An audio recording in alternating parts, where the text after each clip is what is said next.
Hello, everybody, and welcome to another week of our book club reading Avengers by Jonathan Hickman. I am joined by my friend from around the world, Fangirl. How are you doing this fine evening for you, morning for me? I'm doing excellent. How about yourself? I am, it's interesting to revisit this run with the foreknowledge of what happens later. Uh-huh. I'm definitely interested to talk about it because I think I got some different things out of it than I did the first time I read it. The first time I read it, I was just like, I don't like this. I want it to be over. This time I was like, I don't like this, but I think I understand why it's all happening. Of course, you've not read past this yet, right? So you have no foreknowledge. Yeah, this is like, the first time, because I'm always kind of reading ahead, but this is one time that I'm kind of reading as we're recording the episodes. So yeah, I have read up to like today's assignment, which is the 2 oversized hardcover of Avengers and New Avengers. And boy, do I have a lot of opinion. Most of my opinion was like, arg, make it stop. So I think that we might go with you. Now, we read this in a reading order. I do not know if it's the reading order that's going to be in the Avengers by Jonathan Hickman Volume 2 Omnibus because it doesn't exist quite yet. But it obviously makes sense in this order, right? Like, because we have a little bit of time with the New Avengers and then we cut away. And when we come back to the New Avengers, Bruce Banner is with them. So clearly all of that Avengers stuff happens in the middle and it's sandwiched in the New Avengers. Right, and the one that you prescribed, including Avengers World, which we'll talk about in another time, it made complete sense to me. Like, I was like, oh, I understand what's going on and things like that. What didn't quite make sense was all the other things that was happening in another events in Marvel, that some of it kind of starts seeping into in this, I think it's in this run, but anyway, we can talk about that. You can correct me. So just to be clear, Avengers World is actually the first thing that you should read after Infinity, Avengers World 1 through 14. But because it's not part of the actual Hickman run and it won't be in the omnibuses, we are going to portion that off and talk about it separately in another episode that'll be upcoming just after this one. So if you've read in the reading order, you have not made a mistake. Avengers World was first. We're just going to be talking about it in a separate program. So I think the first thing to talk about here is the New Avengers, because that's where we start on this run. They were kind of distracted by all of the Infinity stuff, even though they were still dealing with incursions in the background. And we open up this run with a brief 3-issue arc of the New Avengers, who are they basically used Reed's bridge mechanism, which is from the very beginning of Hickman's run in Fantastic Four, to do a targeted search of other multiverses. And we basically are seeing the same incursion play out again and again, but with different results. Sometimes it's the map makers, sometimes it's the Black Priests. So what did you think about this? It was kind of like a very brief, foreboding look into what potentially the future had in store for the New Avengers. Right. And this is something that, I really enjoyed it because of the fact that I was thinking the same thing as I was reading the previous New Avengers, or like, up to before the Infinity, when the whole incursion thing came about.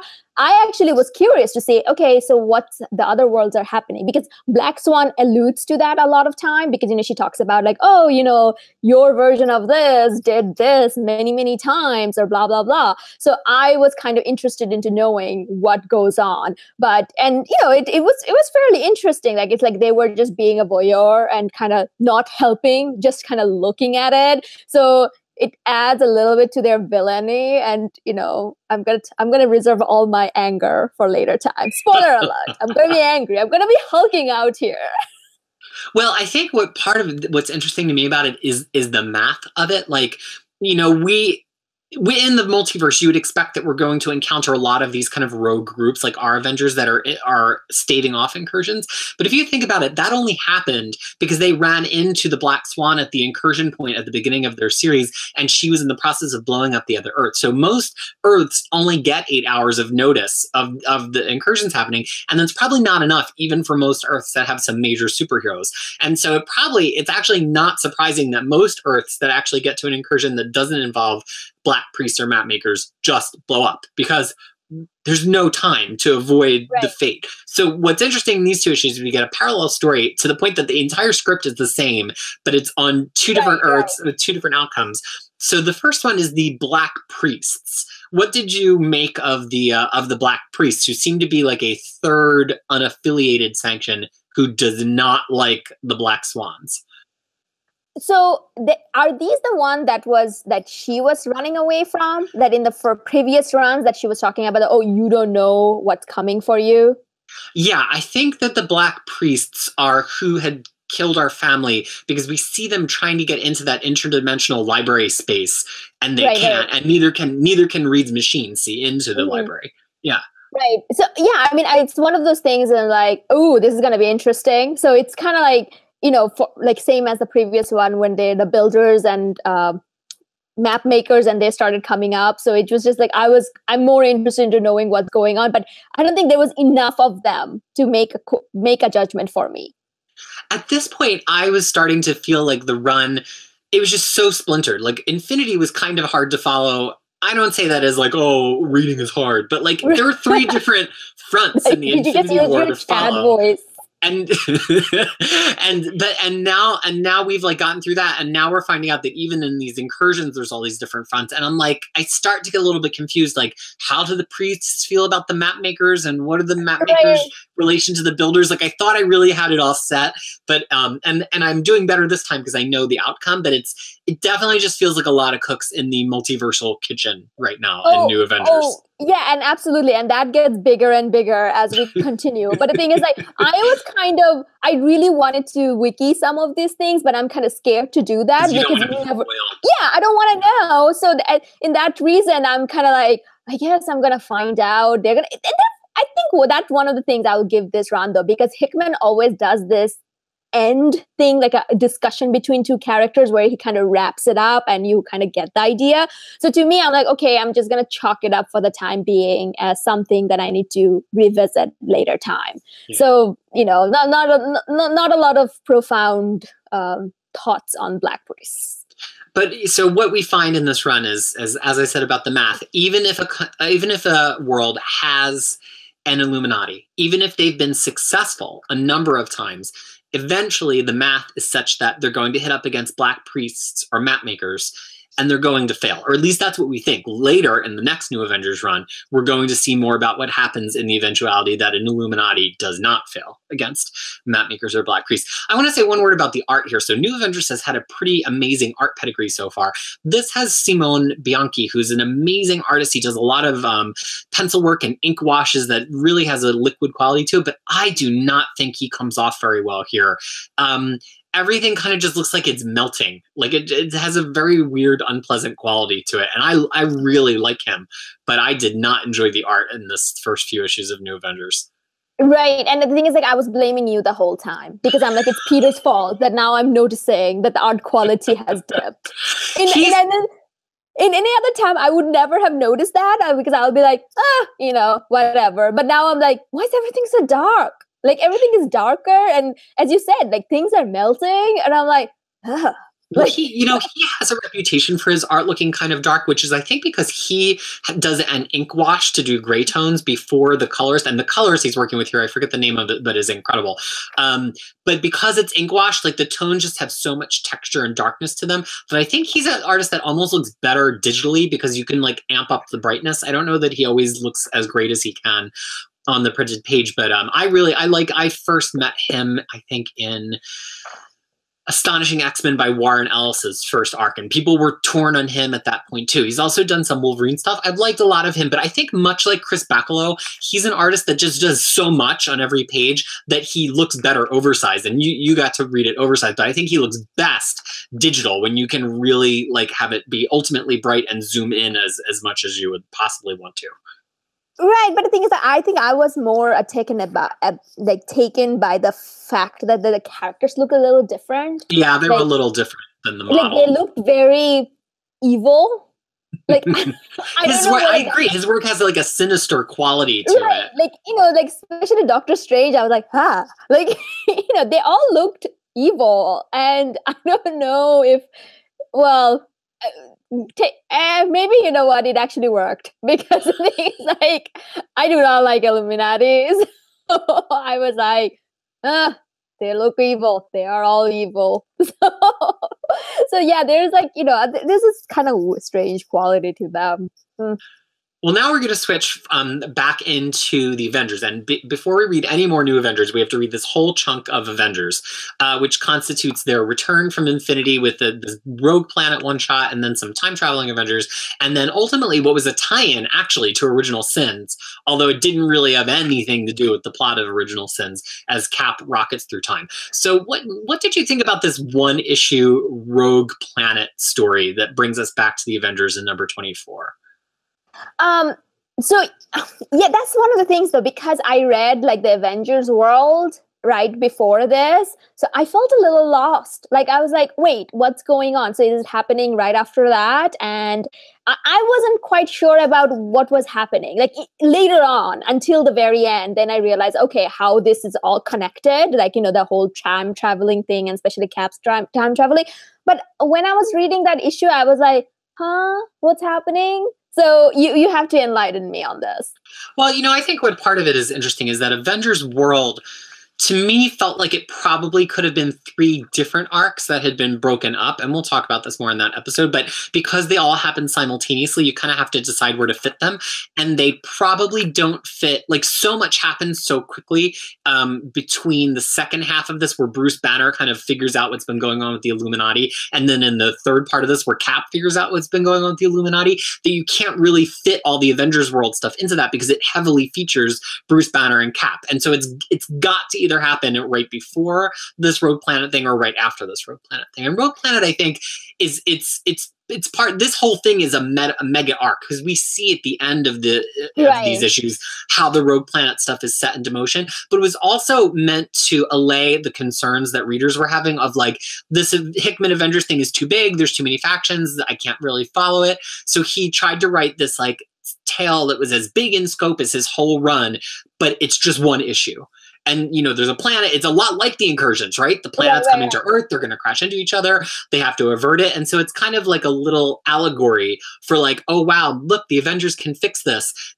That's like a little snow globe within the bigger story of like, ooh, maybe the Avengers can't fix this. Yeah, to me, I think it started planting the seed of that the other shoe's about to drop, which was that, you know, what's going to happen when Cap actually remembers or someone else in the team finds out. So I think that was kind of like a beginning of that. What was cool to kind of see that Cap is still kind of figuring out who still gets to be in Avengers and who not. And, you know, he's decommissioning Wolverine. And then, you know, he's also decommissioning, like, you know, Spider-Man, because he's acting a little crazy, which we all know why. So that was kind of like a cool thing. And, you know, but I took it more as like a later on. At the time, I was like, okay, I'm not sure what's going on. But later, once I finished the whole, like, you know, whole Avenger until 34, then I realized, oh, okay, that's what they were setting up. Yeah.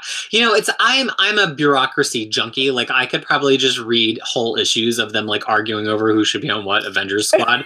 And I really enjoyed that, like, Hickman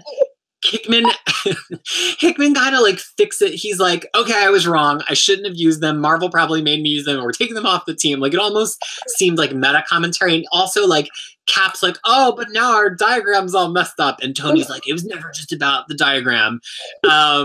And it's kind of feels like Hickman saying to fans that there was like a little bit of a shell game going on. Like, you had your eye on the wrong shell. You thought all this time it was about how the diagram went together and which Avengers were on which teams, but it was really about the expansion of scope. And you were so focused on trying to math out which Avengers were important and why, that you lost the sense of this is about what even a whole world of Avengers might not be enough to stop this, because the machinery can't scale big enough. And that's why I think Avengers World is so important, because Avengers World shows it is a world of Avengers. We meet 3 whole additional super teams in Avengers World, and it's like still not going to be enough. But it's weird to me because Hickman doesn't reference any of that Avengers World stuff in the Avengers run, and I feel like they're supposed to go together. I know, it's like us with Infinity in the first week. I can't stop talking about what's in the next episode. So we get through this Rogue Planet thing, and then you're going to have to be the one to talk about this next arc, because honestly, whenever I see any kind of dimension traveling, time traveling Avengers, my eyes glaze over and I go into like a catatonic state, and then 10 minutes later,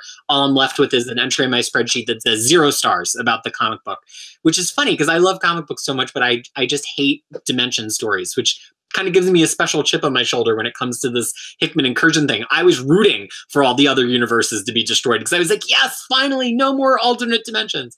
But what did you think about this second arc where AIM mistakenly plucks some Avengers out of a post-incursion space, just like they did Hyperion at the beginning of Avengers? Yeah, so it's kind of the same thing that Reed Richard does with, like, the bridge thingy. And I don't know what is this thing called. Sorry, I forgot about it. But anyway, so they accidentally bring back a group of Avengers, and I was mortified by them. That's the only thing I can say. Like, they're like the word taking a turn, like the phrase taking a turn took a brand new meaning. And it's gross. Like, so the thing is, like, I'm a sucker for Elseworld stories and, other dimension or whatever you call it. So to me, this was like, I actually enjoyed it because of that reason. So this is why we're a good team up, because we like a lot of the same things, but then we value different things. And so it's hard to get us both hating something unless it's red text on black.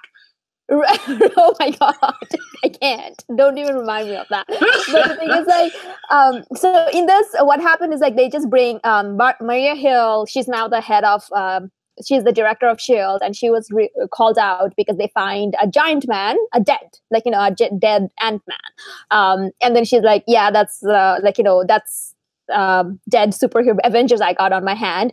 And then the story starts pulling out, and then you realize that it was actually AIM brought back this group of Avengers who are absolutely despicable. Like, they're written by Mark Miller and Garth Ennis put together. Like, their hatred for superheroes were combined into that. That's what I thought about it. Yeah, like, I think what Hickman is really playing with here is if we treat the Marvel heroes as the middle of the spectrum. Like, they're morally flexible, but they're not bad, but they're not super gods either. And he's trying to show us, I think, that you can't win an incursion if you're at either side either. Here's ultimately a stand-in for the Ultimate Avengers, because Ultimate Avengers was still being published at this point. He wanted to play with that kind of concept of really despicable Avengers. Right. So have you read Ultimates? I have not read. I don't care about the Ultimate Universe because it's an alternate universe. Right. Don't, because Ultimate Universe is actually this. I think that's these people. They're despicable. Like, they're horrible. I mean, we will encounter some more Ultimate Universe before this Hickman adventure is over. Spoilers. Oh, okay. But no. It's not about Ultimate Avenger. I'm talking about the Ultimates. They're different. Yeah. They're from the Ultimate. Right. That's not this team. We don't mean to imply that is this team. It feels like Hickman is trying to say something about the villainy and cynicism version of Avengers here, which is that, like, it has no center. Like, it falls apart very easily because they're all stabbing each other. And, Bruce Banner, who's the smartest among them, has been lobotomized. Wasp seems to be totally amoral. Cap is this bloodthirsty general. Like, it doesn't really work, because against the more unified version of Avengers, eventually they start plotting against themselves. Right. And the thing is, like, in this one, Jarvis is Iron Man. Yeah. And then Thor is, like, a crazy, maniacal, like, murdering god. And it was like, what is happening right now? But the thing is, like, I really enjoyed it because the end. Because the issue number 28, what happens in that with the tranquilizer and the briefcase? Yes. So that's when it all came together, because the thing. So anyway, the whole point is that the Avengers get them, but the thing is that in the fights, the AIM shows up and they actually does something so that everyone kind of loses their consciousness. And then what happens is, like, they picked up the bad Avengers because they didn't want anyone to know that they are capable of doing these things. And then they just took them away. They disappear, and then the original Avengers of, like, 616 are like, okay, what happened? And then we see, meanwhile, Bruce Banner of both worlds had a powwow moment where the other Bruce Banner kind of tells him that how he was being lobotomized, and he's a sociopath. Like, he literally has, like, he's just very matter-of-factly saying that, oh yeah, there's a control, and they take turn controlling me, turning me into Hulk. And this time it was Wasp who was doing it in the matter of factly. So anyway, so then they all take it out, and then we see all of a sudden Bruce Banner, you don't know which world's Bruce Banner that is, kind of walk into the elevator and coming to the Avengers Tower. Yeah, I think, again, we're seeing this idea of Hickman really is enjoying his sleight of hand here. It makes me think of my favorite modern movie, The Prestige, which is like, which yeah, we could have a whole separate broadcast on that. I don't understand why not everybody says it's their favorite movie of all time. So where he's kind of like, look at these Avengers, they're evil, AIM is kidnapping him, but that was never the point. And he kind of tells us that because he gives us this awesome scene of the two Bruce Banners, which I remember reading it originally and being like chilled by that scene. I was like, oh, me too. I feel like you don't get Bruce Banner he has introspection, but I don't think he plays the whole woulda, coulda, shoulda thing in other universes a lot. I think he's very matter of fact and like straightforward, and he kind of just lives the life that he lives. He's very resigned to like Hulk is Hulk and I just do the things that I do. And so to see him in this moment realize that this other Bruce is being used as a weapon, and maybe he is too. And so he winds up like kind of exposing Iron Man as a part of his fate, where he gets captured along with the other Avengers rather than their Bruce Banner, which also leaves you to question, where is their Bruce Banner as of the end of this story? Dun, dun, dun, dun, dun, and then we find out soon enough. Oh yeah, but the thing is, definitely going to. Like, have you read Mark Waid's Marvel Now Hulk, Indestructible Hulk? Yeah, I loved Indestructible Hulk. I think it's funny. A lot of people who are big Hulk readers, I've heard say they don't like it, and it's one of those things where, like, as not a Hulk reader, I loved it. And I think it's just one of those runs where it's like an opposite thing. Like, it was meant to bring in people who aren't usually attracted by Hulk, but as a result, I think it turned off some people who really do like Hulk. Well, that's like the that's like the antithesis of Planet Hulk and World War Hulk. Like, if that was all about Hulk, that run was all about Bruce Banner. Yes. And the Bruce Banner that showed up in issue 28 is the same Bruce Banner for Marvel Now to run. And you could tell why he's so clever. Like, he's like all his cleverness that Waid built up in that kind of culminates in that in this issue, in my opinion. Yeah, and I think it's fun to see a Hulk whose real superpower is being Bruce Banner. The Hulk, he's a weapon, he's a tool, but here we see Bruce Banner who's put it together that there's something bigger than this AIM conflict, especially if we've read this as happening after Avengers World. He's just been through a whole thing with AIM. Right. And if you've been reading Indestructible Hulk, he's been doing all sorts of things with S.H.I.E.L.D. So like Bruce Banner feels like he's pretty dealt into the biggest things that are happening in the universe right now. But there's even more happening than that. So he's also briefly in Secret Avengers, and he's being used by Maria Hill and brainwashed after missions. And so there's that too. And you get him realizing here that there's even like a bigger level. And so he goes back to Tony and he says, you have to tell me everything. And it's really one of the best scenes in Hickman's run. Him with the briefcase of tranquilizers and him saying, can I tranquilize myself long enough to deal with your BS, Tony Stark, so that we can get to the bottom of this explanation? Or are you going to enrage me so much just by trying to fess up that I'm going to break your skull in by turning into the Hulk? And it's like such an awesome moment between these two super geniuses. I was actually holding my breath the whole time, because I was like, two things gonna happen. Either there's gonna be all the Illuminati head in the briefcase. Wouldn't be the first time that Hulk has gone down that path. Because already we know the history of Hulk, with Illuminati, Illuminati and the Hulk history. We already know that. And I know. Yeah. And or he's going to kill Tony Stark right there. I was like, one of the two things gonna happen. Unfortunately, neither happens, but we do get a mention of World Breaker. That's like a deep pool from the World War Hulk. That's what he called himself, the World Breaker. Hulk called himself, and then Tony kind of teases him on that. And he's like, oh, you were the World Breaker. That's my Tony voice. He's a Chad. So did you ever expect, though, given your history with Hulk and your feelings about the Illuminati, did you ever expect that Bruce Banner would ultimately become a member of the Illuminati, which is what happens at the end of this sequence? Well, not necessarily member, but joining up with them for the big, greater good or whatever. Fair. That's fair. Sure. I mean, I can see Bruce Banner doing that. I think he will do it out of curiosity than anything. I personally believe. Yeah, and I think I really enjoy Banner when he's written that way, where he almost gets distracted by science. Like you have Tony Stark, Right. who likes to use the science as it relates to his own ego. Like it's about, did he figure it out or can he figure it out, even if it's not his? And I like that Bruce Banner is frequently like, he's almost distracted. He's like, but your bombs, you wired them this way. Why would you do that? And he's like, Right. oh, right, we're here to destroy other planets. And I enjoy that Bruce Banner. I think he should be a little bit of an absent-minded professor.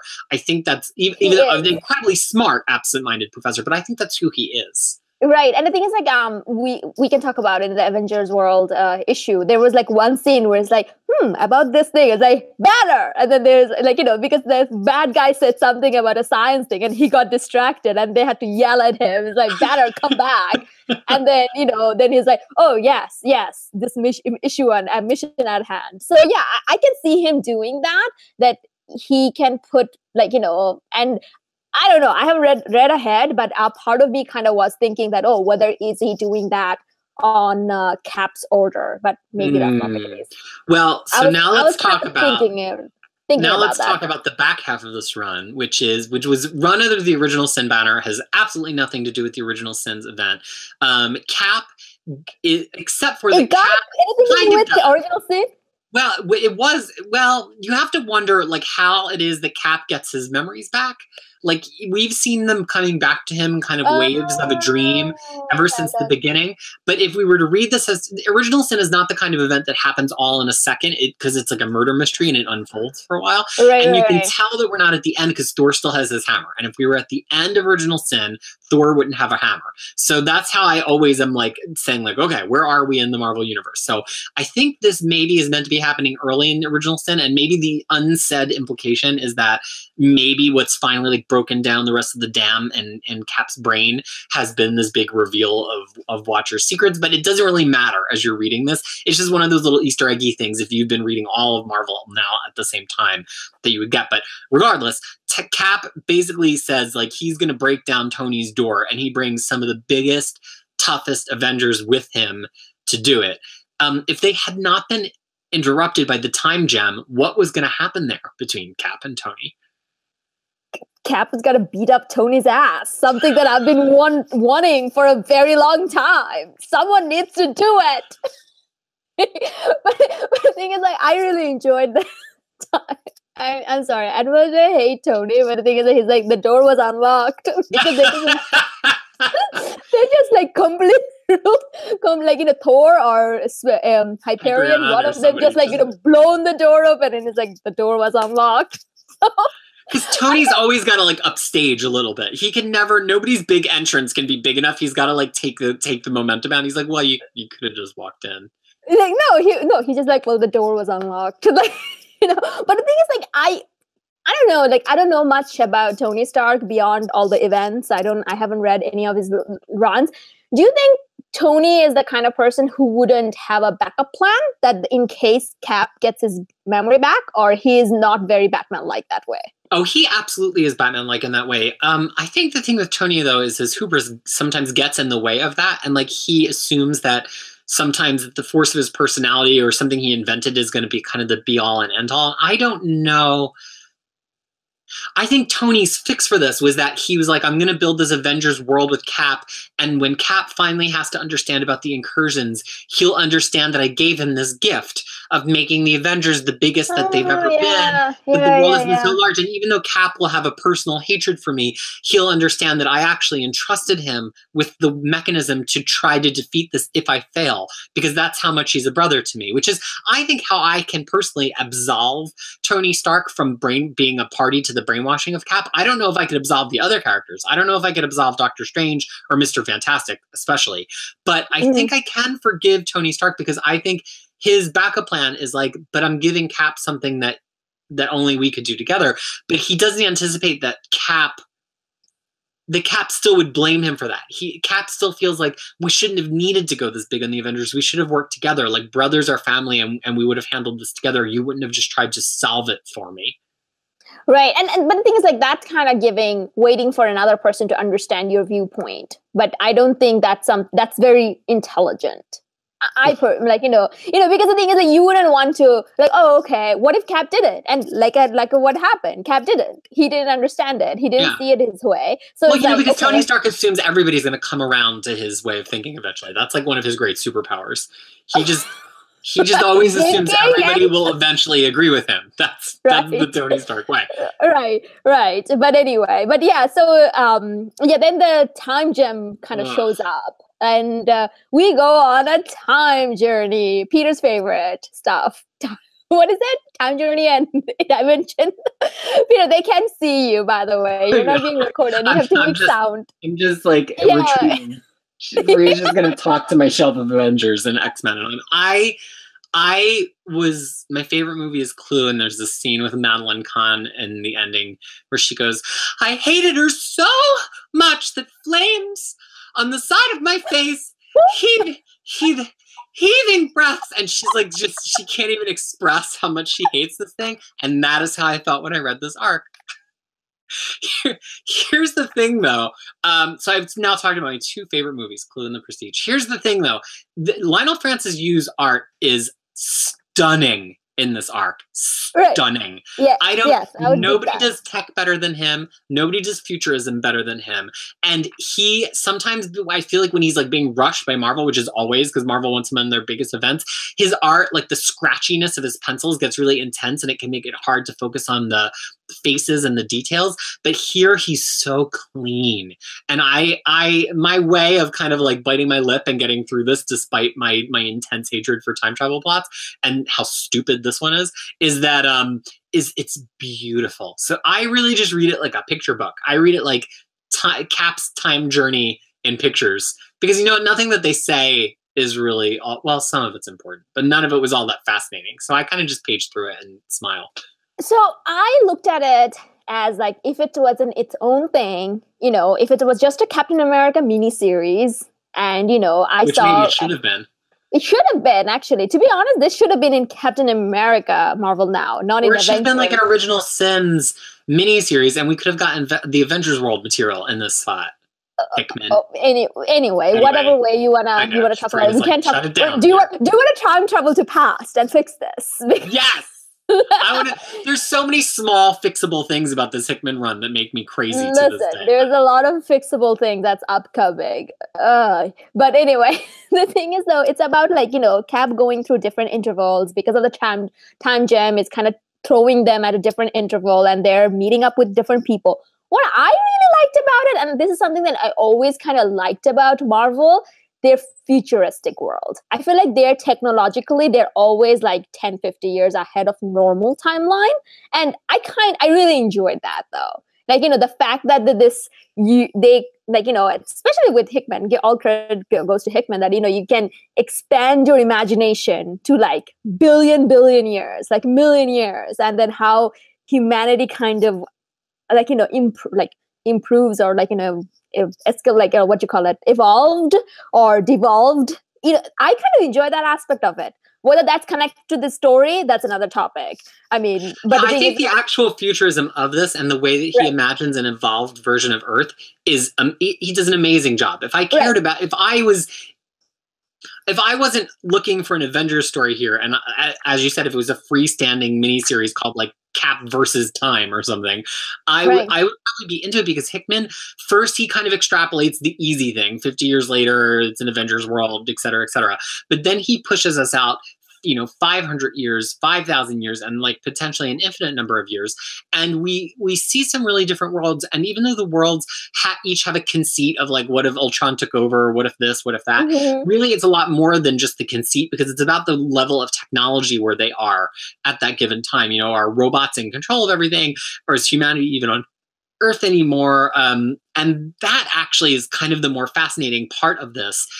And it's interesting to see with Captain America, because he's just been through this whole time travel thing. Well, not time travel, but dimensional travel thing in his own title with Rick Remender. And I think that we see a Cap that's like a little bit more open to these experiences. Like, he has the great moment when at the point everybody keeps falling away and fading into dust in between every time travel, which is a pretty amazing art effect by Liu. And finally Cap winds up by himself at the end of time. And there's this like little forward marker on the ground.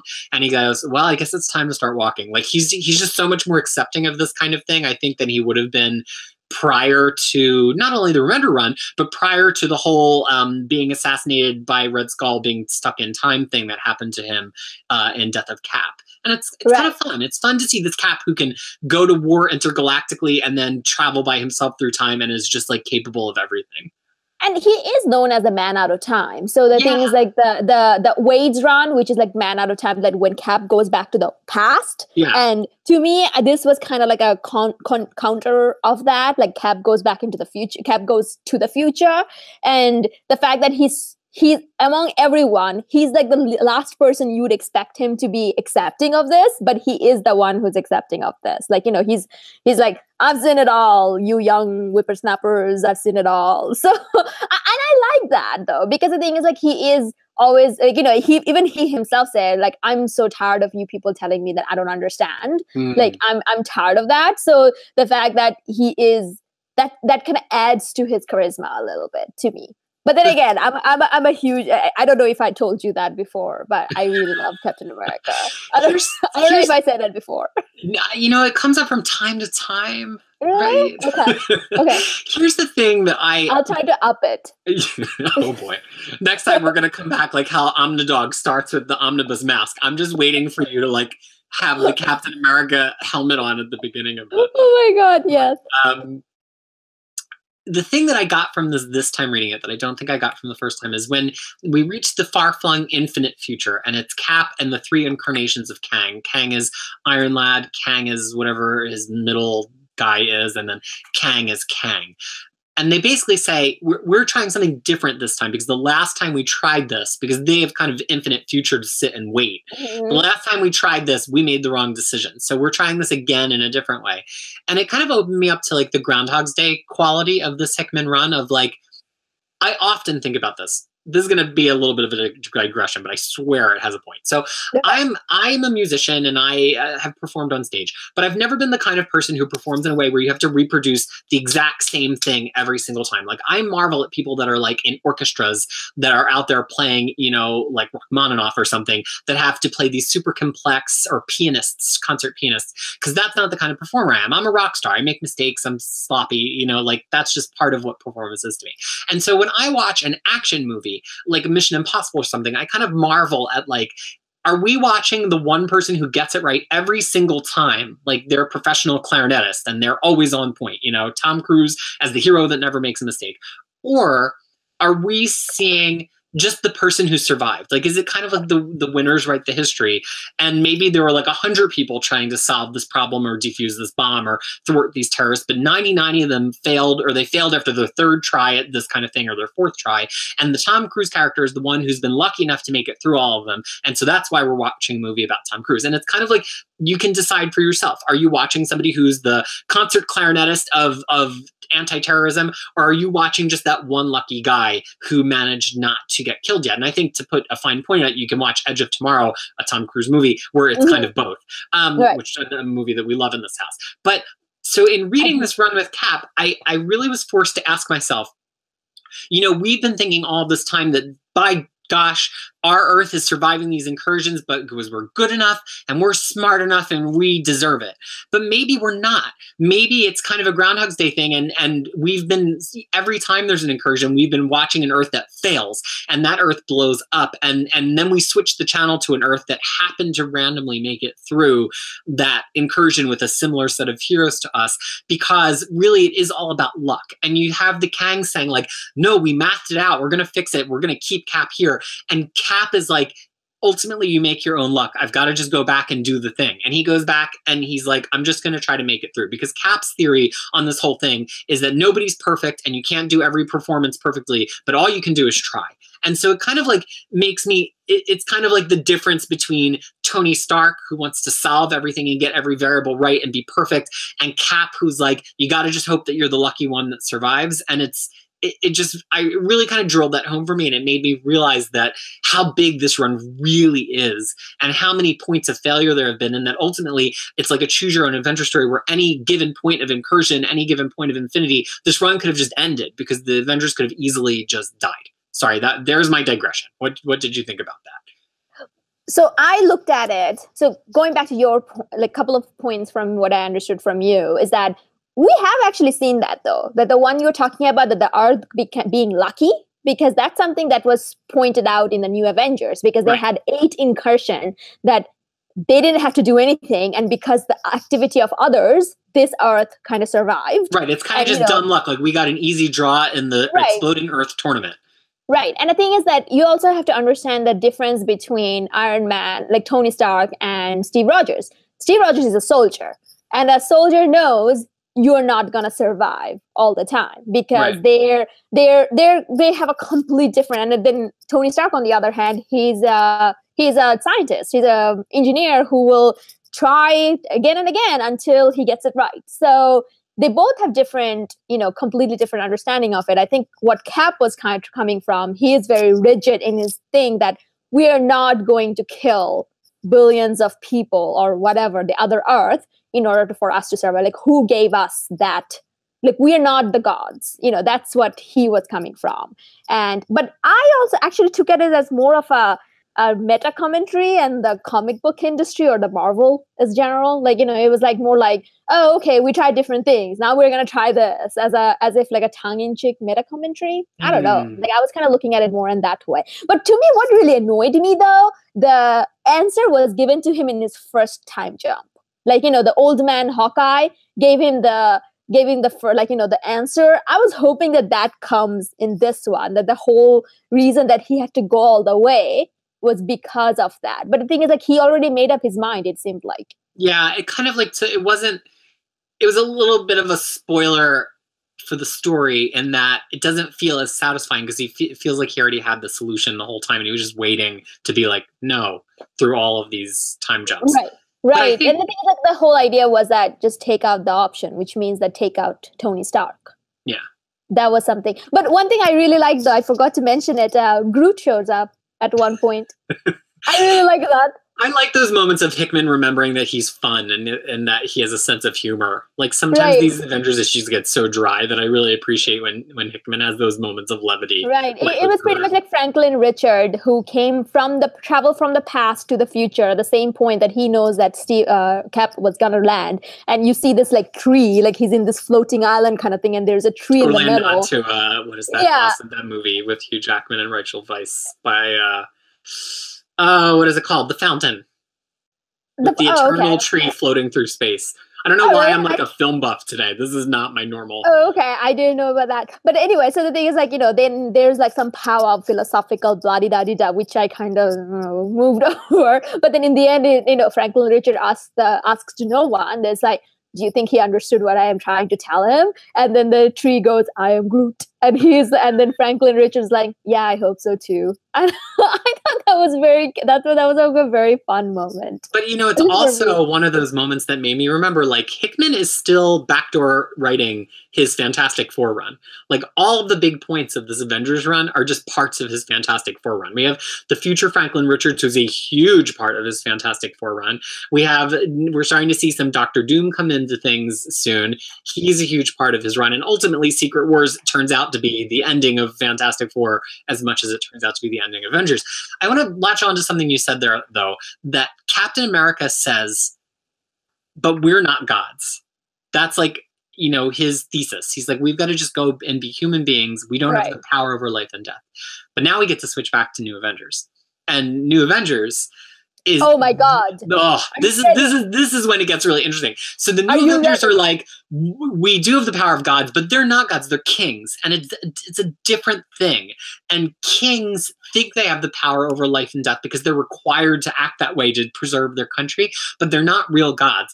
And they bump up against another Earth finally who's been willing to do the deed as much as our Avengers have been. But this Earth is clearly meant to be the DC universe. And the problem is that the DC heroes are gods. Although, even Batman has repeatedly been elevated to a level of a god, and these kings do not know what they're getting into. So I know you have a lot to say about this. I have a lot to say. Like, as soon as I finished it, I sent like a rant to Peter. I'm like, what is going on? what is happening right now? But yes, okay. So first of all, we forgot to mention one thing in the last 3 issues that we talked about in New Avengers, that Doctor Strange goes to sell his soul. Which he apparently doesn't even have anymore. Right. So that was something that comes back. I was like, ooh, interesting. So I don't know much about Doctor Strange beyond, when I see him in Avengers. And so I didn't know if that's a thing that he can do. That soul selling is a thing of Marvel Universe. But anyway, so he goes to sell it, and we don't see the person that he's trying to sell, or this being he's trying to sell, is like, oh, how much you want to sell? And then he says all of it, and then it cuts back to whatever. So This is something that comes back, and then the same with the whole the same things being played out again and again. They finally ended up being in one universe where this universe survived twice. That they know and not about. Through luck. They survived twice because they did something incredibly powerful. They used their universe's version of the Infinity Gauntlet, which is called the Magic Box or something. Mother Box. They could have called it Mother Box. it was more or less a Mother Box. At one point, I'm like, call it Mother Box. What's happening right now? but they also survive sometimes just through combat and sheer grit. They have not been surviving with super science and with lucking into empty Earths. They've been in the hard fights and making the hard choices. So they are actually surviving because they are talented. Not unlike they're not. It's just not luck or whatever. And one of the most hilarious thing I've ever seen was that this knight, who is just kind of dark, and he's called Wayne. I was like, no, stop doing that. Stop it. But the thing is, and part of me really wanted, I was kind of happy to see that, but then part of me was like, you kind of have their version anyway, our 712, the supreme power that they call themselves. So I'm like, could have used them. But anyway, so the thing is and this is where everything starts falling apart, at least for me. It's not, I don't know if I mentioned it before, but I really don't like Illuminati. So, but after this, I was really not sure what was going on, or what's their end game, or where they started, what they think they were. Because in the end, they just was so useless. I mean, I don't know what. Well, I think part of it is, it's almost like they're kids who stole their parents' liquor or cigarettes or something. Exactly. And now they've got it, and it's they always thought that they were going to be able to go through with it, but it just says something about Marvel's heroes. Yes, they're a little bit more morally gray, but they really have to live with the ramifications of their decisions. It's not like at DC where everybody gets a convenient crisis to erase part of their history every 5 to 10 years.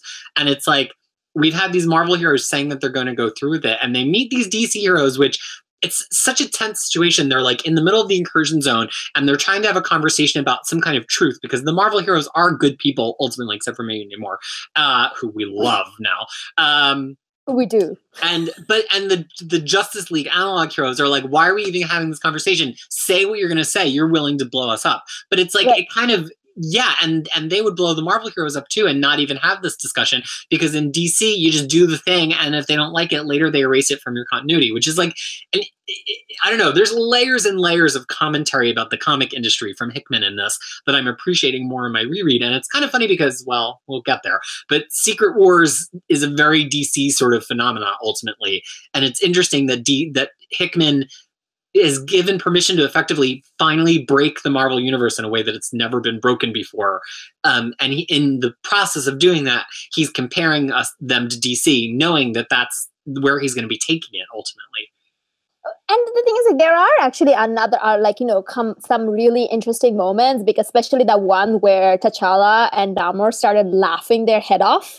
That was very scary moment to me, because I'm like, okay, this is not necessarily about Namor, but the thing is that this is T'Challa coming undone.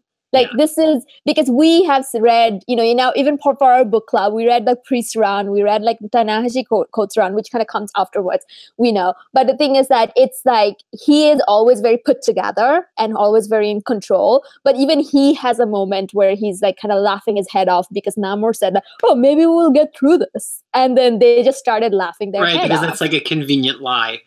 You know, the Right. convenient lie that kings tell themselves and that kings tell their people. And the thing is that another moment that kind of stuck out to me was that Maximus was the name, the crazy brother, the crazy brother of Black Bolt. Black Bolt's Loki. That's what I like to call him, like the Inhuman Loki.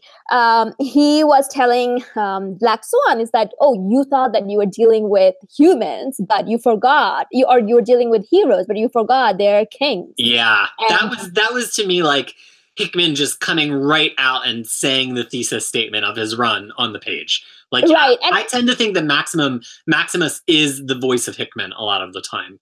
Right. And the thing is, like, that's something that, we talked about it in our last run, or I don't know, did we talk about it? Like, anyway, at some point we talked about it. Like, Marvel is like, their Avengers actually have 3 kings in them. Like, which is something DC doesn't. They have gods, but they have like 3 kings, and kings act differently.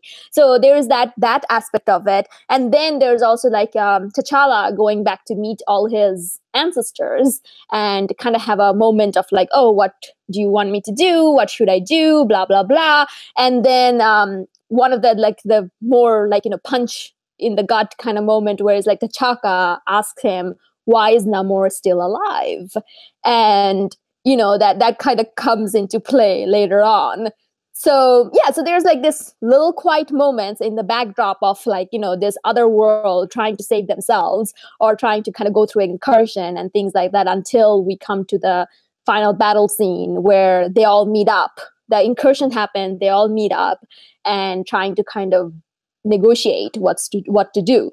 And then in moment of like, crazy, like in a moment of like, there's nothing to be done, Namor actually ends up killing their Flash or Martian Manhunter analog, one of them, and then all stuff hits the fan. Yeah, and one of the things that this encounter really made me reflect upon is you heard me earlier in this run talk about how I kind of wish that we got somebody other than Beast from the X-Men. Couldn't we have Emma Frost or Cyclops or somebody? And the comments actually really were interested in, on that video. Some of our viewers really agreed with us.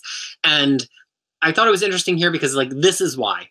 Because the whole point of the Illuminati is that it was all kings and scientists, people who believe they have sometimes inherited power over the natural world. And Namor, even though he's one of the kings, he's not the scientist, and he ultimately breaks off from the rest of the team.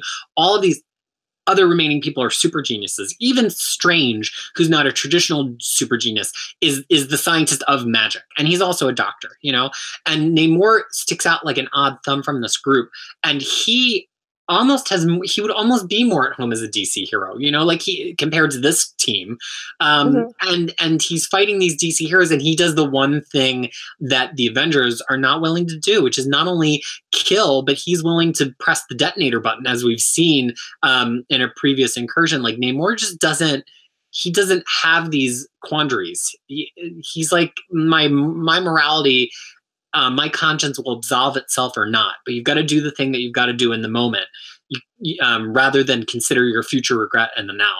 And it just made me really appreciate, like, even though I didn't think Beast was kind of a garbage character to include in this run, you needed Beast because you couldn't use anybody else, because Namor had to be the only one who would make this kind of decision. And if you had used Magneto or Emma Frost, or Cyclops, there was the danger that they would side completely with Namor, and it would ruin the singularity of Namor kind of stepping back and saying, I will take this into my own hands. But I'm sorry, but I just could not deal with that. I just could not deal with that. Not necessarily Namor's decision, because that's perfectly fine. What I don't understand, everyone else signed up to do the same thing. So why are they having a crisis of conscience at the time when they needed to act? That is not superheroic. That is not king-like. That is not a good leader. That is like everything. Everything comes undone. I'm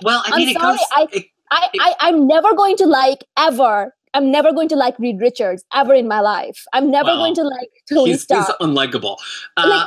But Well, I mean, we just talked about this in the first episode that we recorded for this, though. Like, would you? It comes back maybe because I was thinking about this scene when I asked you this question. Would you really blow up a whole Earth full of people living lives just as important as you, just to save your Earth? What makes your Earth any better? And like, it's easy to say theoretically, like, I'd blow them up, but when you're standing there with your finger on the trigger, it turns into it's not just mathematics anymore. And I think that's we have all these characters who said they would blow up the Earth, and then none of them can quite go through with it. I didn't see it as much of a moral failure as you.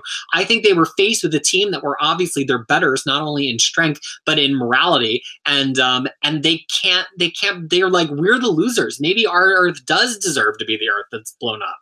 But that should have come when they were trying to build the bomb. This whole argument should have happened before. But the fact that they already made the decision to remove Cap's memory and remove him, and then they decided that they're going to build the bomb. They decided that they're going to look into other worlds, trying to find every decisions they made led up to this. And now chickening out at that last moment, they're just chickens. That's all. That's all they were. Well, they were the other thing is that they've now made this technology and unleashed this potential horror into the world, and they think it's not going to be taken advantage of. They left like 24 bombs. Namor just marches right back to the necropolis, frees Black Swan and Thanos, and creates the Cabal, which is the actually effective version of the Illuminati, who you can actually cheer for. Exactly. And that's what I'm saying. I'm like, okay, now you have made me cheer for supposed bad guys. Like, that, I always hate that. That's one of the reasons I can never like Hal Jordan, because every time Sinestro is pitted against him, I'm always rooting for Sinestro. And that's one of the reasons I can't like him. So the same thing happened here too. I am now rooting for the Cabal. I'm rooting for Thanos and Namor going and doing the job that you have all agreed on that you are gonna do. Because that's what my problem is. Like, my problem, if they have already had this moral quandary, if Captain was still there, if they were like, no, they didn't have this. They were going up around, oh, we're going to blow up the world in their Chad voice. And they were saying that. And now they just come up to be like chickens. I'm sorry. And all the things that Black Panther, like T'Challa was going through afterwards, I'm like, sorry, I don't see it. I can't sympathize with you. Well, this is where, I mean, I agree to an extent, but I also was a little relieved because I feel like to have any of them actually do this for a populated Earth would have fundamentally broken their characters forever. Which true. We kind of see them do. I said in the first episode when they kind of give Galactus a path to eat that other Earth, but this is different because it would have been directly their actions. And Hickman's whole thesis is like, Marvel is not DC. You can't break Marvel in all the same ways as you break DC. You can't have a hero decide to obliterate an Earth of 7 billion people, or else they're the Dark Phoenix, and we're going to lay this at their feet forever. Like, people still blame Jean Grey for blowing up that planet of broccoli people.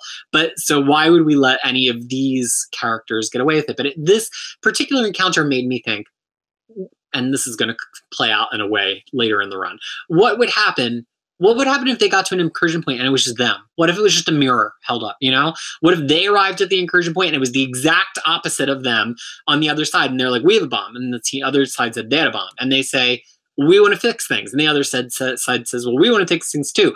Like, how would that play out? You know, they're so reliant on feeling like they have some kind of moral superiority over who they encounter that I don't think they've ever stopped to consider what happens if they just meet the good people with good families and good intentions, who they are. And in a way, again, I think it's important here that they meet their moral betters in a way in this Justice League analog, and that's why Namor has to take it out of their hands. But I don't think that they ever really had it in them to pull the trigger from the very beginning. I think I knew that they didn't. Right. And that's the thing, though, because I was maybe hoping for it. And I really don't like people who doesn't follow through with their threats. I don't like it. I don't like people like that in their real life. I don't like it in fictional world either. Like, I know some of my friends, or like even some of my family is like, oh, I'm going to do this. When it comes to that, they just do a complete 180. I'm not that kind of person. And that's one of the reasons I'm always kind of like, that's what you are trying to do. You build all of this. I think, like, I would have probably agreed it. It's like, Namor is like, okay, give it to me. And then they hand it off to him. He does the deed and everyone kind of solemnly, looks upset and then just walk away. And then they have an introspection moment. I think I would prefer that than this whole, oh, Namor, you are the evil one. Is he? Hang on. You are the one who made the bomb. Right. Namor just has been a bystander. That's why, again, I think it was so important that he was not a scientist and he was the only one who didn't have the ability on his own to end the world, because that makes this decision from him so much more interesting. I think if you had Namor and some other scrub non-scientist who didn't have the ability to destroy the world, then you lose the impact of his decision. And to be honest, though, I know I'm screaming and shouting. I loved every moment of it. And the thing is that it's actually good. It's a good thing that, it's a stake. It's not like, okay, not everything is black and white. Your heroes, like all heroes are villains. So I'm really enjoying this. The only reason my outrage is I have seen this coming. I have pitted Tony and Reed to be these jerks who are like, just can say scientific bullshit. I've seen those kind of people so many times in my life. And I'm an engineer, so I get to work with this kind of people. And then because when it comes to actual real field thing, they just fall apart. They're just completely useless. And I was so annoyed by that, so upset. Doctor Strange, on the other hand, kind of survives my wrath in this. Yeah, because Doctor Strange was like willing to bring some kind of Lovecraftian horror through to like obliterate the Earth, because he's willing. Because you know what, Doctor Strange makes these kind of choices in the world of magic all the time. Right. And the thing is, he actually says something because, he does this, later on we find out that the time when he tried to sell the soul, they told him, no, you don't have enough. You don't have souls left to sell. So he never actually went through with it. So by the time he comes back, he unleashes this monster and they take them out. And then when they come, when they come out of that, come back to their own world, he's like, please don't ask me. I've already given you what I could. And to me, I'm like, that absolves him for now. That absolves you for now. So yeah, the only other person that I was like, I don't know. I didn't expect Banner to do anything because he's a new guy, and I didn't expect Beast to do anything because he's a mutant, and I knew that ultimately he will never do it, because he's a mutant and he's seen destruction of his own kind, and he would never actually follow through with it. But Reed and Tony, oh my god, and T'Challa. And Black Bolt even. I don't know why I'm reacting as if these are real people. Do you feel like this is scratching the Avengers itch for you anymore, or is it scratching some totally other itch? I'm just looking at it as a story. Okay. At this point. I'm looking at it as how is the story progressing? I'm reading a good story with Cap and all these other superheroes that I know about are in it.